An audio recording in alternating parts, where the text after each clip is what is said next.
புதுச்சேரி சின்னவீராம்பட்டினத்தில் பள்ளிக்கூடத்தை இடித்து ரெஸ்டோ பார் கட்ட நடவடிக்கை எடுக்கப்படுவதாக எம்பி வைத்தியலிங்கம் தெரிவித்துள்ளார். இது தொடர்பாக அவர் வெளியிட்டுள்ள அறிக்கையில், புதுச்சேரி யூனியன் பிரதேசம் மணவெளி சட்டமன்ற தொகுதிக்கு உட்பட்ட சின்னவீராம்பட்டினத்தில் அவ்வூரில் உள்ள பொதுமக்கள் மற்றும் மாணவர்கள் நலன் கருதி அரசுக்கு சொந்தமான நல்ல நிலையில் உள்ள கட்டிடத்தில் ஓர் அரசு ஆரம்ப பள்ளி நெடுங்காலமாக இயங்கி வருகிறது.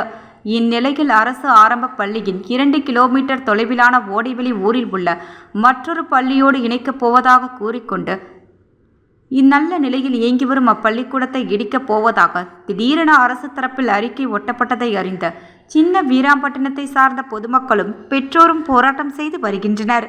உண்மையில் சிறிய ஊராகிய சின்னவீராம்பட்டினத்தில் பள்ளிக்கூடம் இருப்பதால் ரெஸ்டோ பார் நடத்த உரிமம் இயங்கவில்லை என்பதாலேயே பள்ளிக்கூடத்தை இடித்து அகற்றிவிட்டு அங்கு ரெஸ்டோ பார் ஏற்படுத்த புதுச்சேரி அரசே இம்மாதிரியான மக்கள் மற்றும் மாணவர்கள் விரோத செயலில் ஈடுபட்டிருப்பதாக தெரிய வருகின்றது.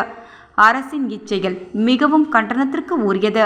அன்னசத்திரம் 1000 வைத்தல், ஆலயம் 16,000 நாட்டல், அன்னாவாயினும் புண்ணிய கோடி அங்கோர் ஏழைக்கு எழுத்தறிவித்தல் என்கின்ற பாரதியின் வாக்கிற்கேற்ப கல்வி கற்பதில் அக்கறை காட்டும் நமது தமிழர் மரபிற்கு முற்றிலும் எதிராக மாணவர்கள் இடைநிற்றலை தவிர்க்கப்பட வேண்டிய அரசே இப்படி ஒரு பள்ளிக்கூடத்தை இடித்து அகற்ற முற்படுவது எவராலும் ஏற்க முடியாத செயலாகும்.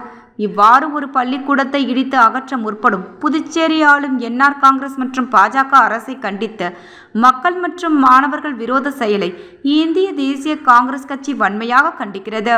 கல்விக்கு முன்னுரிமை தந்து பொதுமக்கள் மற்றும் மாணவர்கள் நலன் கருதி சின்னவீராம்பட்டினத்தில் இயங்கி வரும் அரசு ஆரம்ப பள்ளியை வேறு ஊருக்கு மாற்றாமல் தொடர்ந்து அங்கேயே நடத்திட வேண்டும் என்றும், புனரமைக்க வேண்டிய அவசியம் இல்லாத நல்ல நிலையில் உள்ள அப்பள்ளி கட்டிடத்தை இடிக்கக்கூடாதென்றும் புதுச்சேரி அரசை இந்திய தேசிய காங்கிரஸ் கட்சி சார்பில் வலியுறுத்துகிறோம்.